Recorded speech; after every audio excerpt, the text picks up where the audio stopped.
अस्सलाम वालेकुम। मैं डॉक्टर अयूब हूं और आप यूट्यूब चैनल देख रहे हैं आगे बढ़ो बेहतर जियो with doctor Ayub.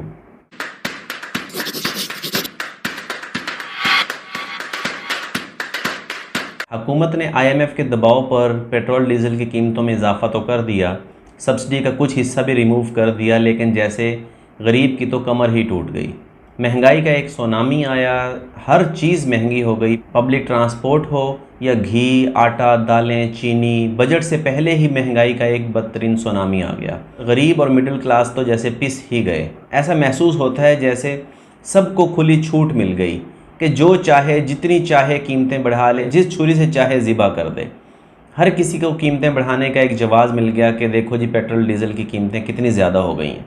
No doubt petrol diesel की कीमतें ज़्यादा हो गई हैं, लेकिन इस तनासब से पेट्रोल डीज़ल की कीमतों में इजाफा हुआ है, चलो उसी तनासब से कीमतों में इजाफा कर लिया जाए।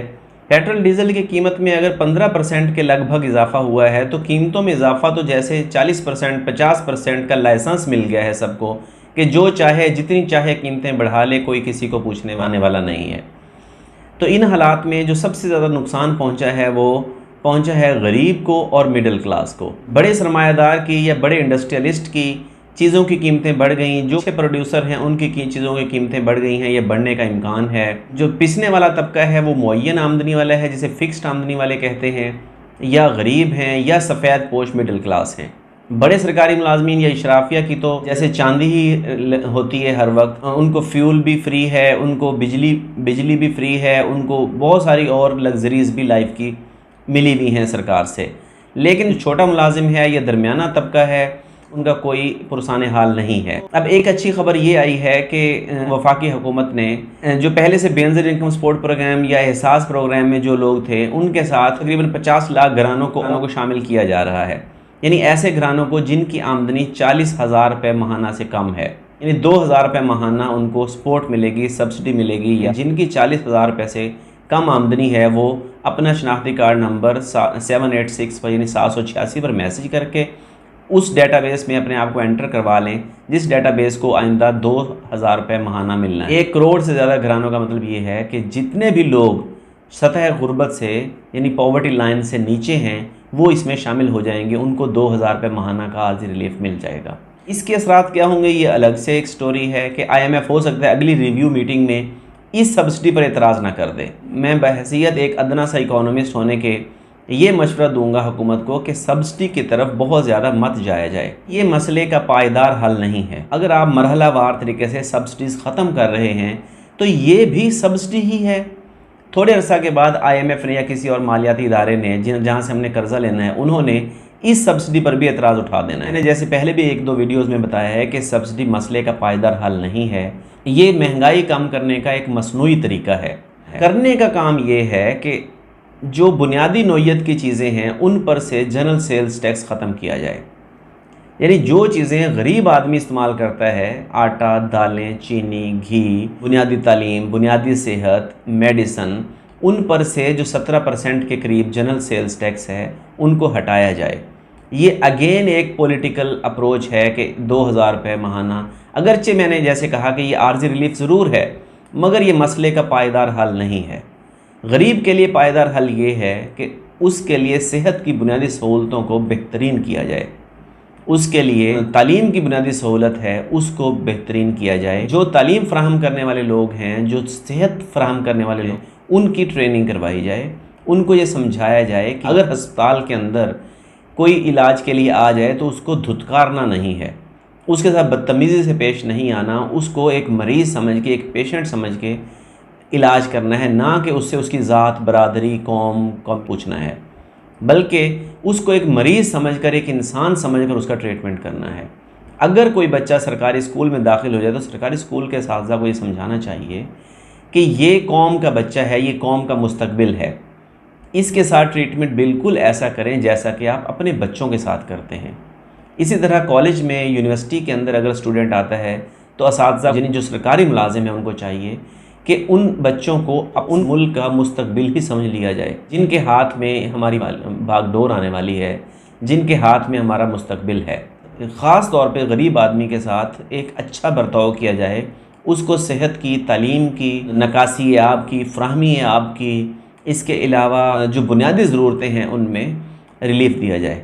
मैं अगर यहाँ पे तरक्की याफ्ता मुल्कों की एग्जांपल शेयर करूँ तो कोई ऐसा मुल्क नहीं देखेंगे आप जहाँ बुनियादी ज़रूरत की चीज़ों पर सेल्स टैक्स हो।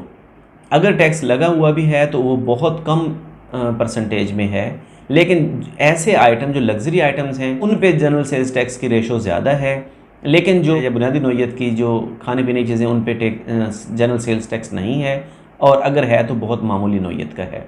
अब हम आते हैं उनकी तरफ जिनसे हम ये उम्मीद कर रहे हैं कि वो तालीम, सेहत, बुनियादी ज़रूरियात की फ़राहमी, बुनियादी सहूलतों की फ़राहमी के सरकारी इदारे हैं, वो आवाम के साथ हम एक्सपेक्ट कर रहे हैं कि वो अच्छा बर्ताव करेंगे, लेकिन उनका खुद का भी पुरसाने हाल कोई नहीं है। उनकी तनख्वाहें जितने परसेंट से डॉलर में इंक्रीज़ हो चुका है, जितने परसेंट से फ्यूल की कीमतें बढ़ गई हैं, उतने परसेंट उनकी तनख्वाहें नहीं बढ़ी। उनको मेडिकल अलाउंस भी उस वक्त का मिल रहा है जिस पर डॉलर 60 रुपये का था। उनको कन्वेंस अलाउंस भी उस वक्त का मिल रहा है जिस वक्त फ्यूल 50-60 रुपये का था। ख़ास तौर पे जो छोटे स्केल के मुलाजमीन हैं और ऐसे मुलाजमीन हैं जो प्राइवेट कंपनीज़ में जॉब करते हैं 15,000-17,000 रुपये पे, कुछ ऐसे भी हैं जिनको अभी तक जो मिनिमम वेज है, जो कम से कम उजरत है, वो भी नहीं मिलती, यानी जिनकी उजरत 17,500 20,000 तक है। तो उनके लिए तो हुकूमत को चाहिए कि जो बुनियादी स्केल हैं, जो तनख्वाहें हैं, वो हाउस रेंट है, मेडिकल अलाउंस है, इसके अलावा कन्वेंस अलाउंस है, और जो एडहॉक रिलीफ्स दिए हुए हैं 10% का एडहॉक रिलीफ दिया जाता है हर साल बजट में, जबकि जो कीमतों में इजाफा है वो 14%। तो हमारा इस वक्त CPI है, यानी जो कंज्यूमर प्राइस इंडेक्स है, वो 13.4% है, जबकि जो फूड इन्फ्लेशन है वो कहीं ज़्यादा है। तो इसलिए फूड एटलीस्ट CPI के अकॉर्डिंग तनख्वाहों में इजाफा किया जाए, और इस बात का एहसास किया जाए कि जो अगर सब्सिडी रिमूव की जा रही है, अगर पेट्रोल डीजल की कीमतों में इजाफा हो रहा है, अगर महंगाई का सुनामी आ रहा है, तो तनख्वाहें बढ़ाने से तो IMF ने नहीं रोका होगा। जो 40,000 से 1 लाख रुपए तक के मुलाजमीन हैं, उनके लिए हुकूमत को चाहिए कि उनकी तनख्वाहों को रिवाइज़ किया जाए, और जो प्राइवेट कंपनीज़ हैं या प्राइवेट मिल्स हैं, प्राइवेट फैक्ट्रियाँ हैं या इंडस्ट्रियलिस्ट हैं, उनकी चीज़ों की कीमतों में इजाफा हो रहा है, हुकूमत उन्हें इस बात का पाबंद करे कि वो तनख्वाहों में भी उसी तनासब से इजाफा करें। अगर एक आर्जी नौइयत का पैकेज तैयार किया ही जा रहा है तो उसमें 40,000 से 1 लाख रुपए तक के लोगों को क्यों नहीं शामिल किया जा रहा, या दरमियाने जो मुलाजमीन हैं, जो सफ़ेद पोश तबका है, उनको क्यों नहीं शामिल किया जा रहा। इसी तरह सोशल मीडिया पर एक कैंपेन मुसलसल चल रही है 2 दिनों से कि जितना बड़ा अफसर है उसको मुराहत उतनी ही ज़्यादा है, उसका फ्यूल भी फ्री है, उसको गाड़ियाँ भी दी गई हैं, उसको घर भी बड़ा दिया गया है, उसको एग्जेक्टिव अलाउंस भी दिया जा रहा है। तो इस डिस्पैरिटी को भी कम किया जाए। जिन मुलाजमीन को अभी तक डिस्पैरिटी अलाउंस नहीं मिला, पहले 25% फिर दूसरा, उनको डिस्पैरिटी अलाउंस दिया जाए और हंगामी बुनियादों पर दिया जाए। कुछ ना कुछ काम करने के इन्हीं गरीब तबका के या मिडिल क्लास फैद पोश लोगों के भी हैं। उन्हें भी चाहिए कि जहाँ जहाँ से वो अपने सर्फ पर कट लगा सकते हैं वहाँ से वो कट ज़रूर लगाएं। जहाँ जहाँ से भी सर्फ कम कर सकते हैं वहाँ पे वो सर्फ कम करें। मिसाल के तौर पर अगर बिजली ज़रूर से ज़्यादा इस्तेमाल की जा रही है, अगर बिजली, तो बिजली के इस्तेमाल में किफ़ायत शारी की जाए। अगर चीनी ज़्यादा इस्तेमाल की जा रही है तो चीनी की तलब कम की जाए। हमारे यहाँ चीनी और चाय का इस्तेमाल बहुत ज़्यादा है, ज़रूरत से कहीं ज़्यादा चीनी और चाय का इस्तेमाल होता है, हालांकि दोनों चीज़ों की बहुत कम ज़रूरत है।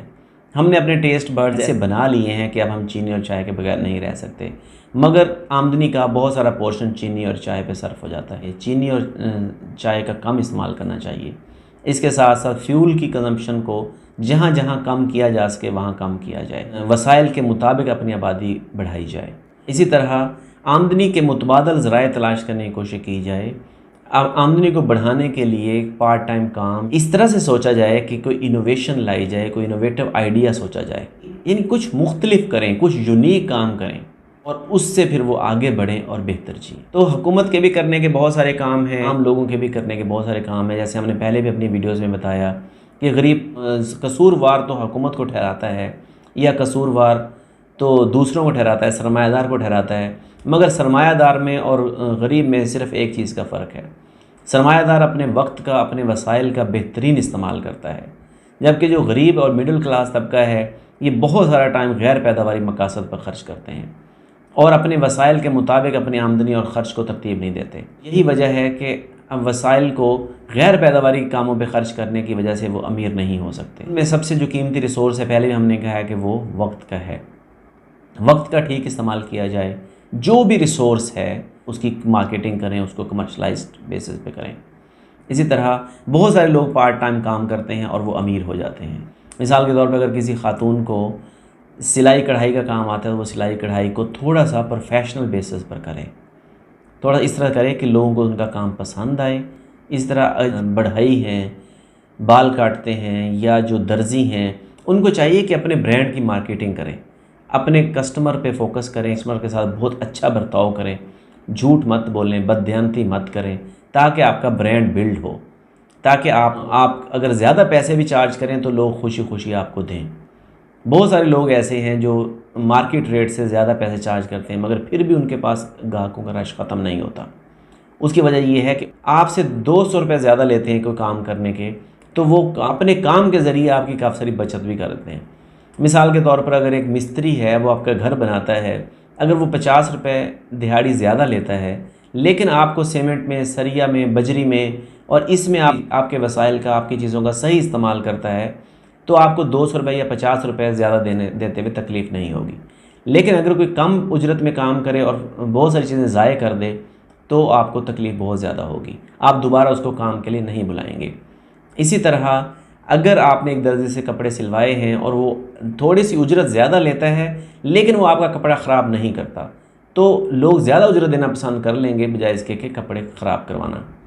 तो इसलिए हर कोई अपने काम पे फोकस करे, आमदनी के मुतबादल ज़राए तलाश करे, अपने वसाइल का ठीक इस्तेमाल करे, तो पर्सनल बेसिस पर भी अमीर हुआ जा सकता है। पहले छोटे दर्जे का प्रोड्यूसर बना जाए, फिर दरमियाने दर्जे का और फिर बड़े दर्जे का। जबकि जो हुकूमतें करने के काम है वो हमने बताए हैं।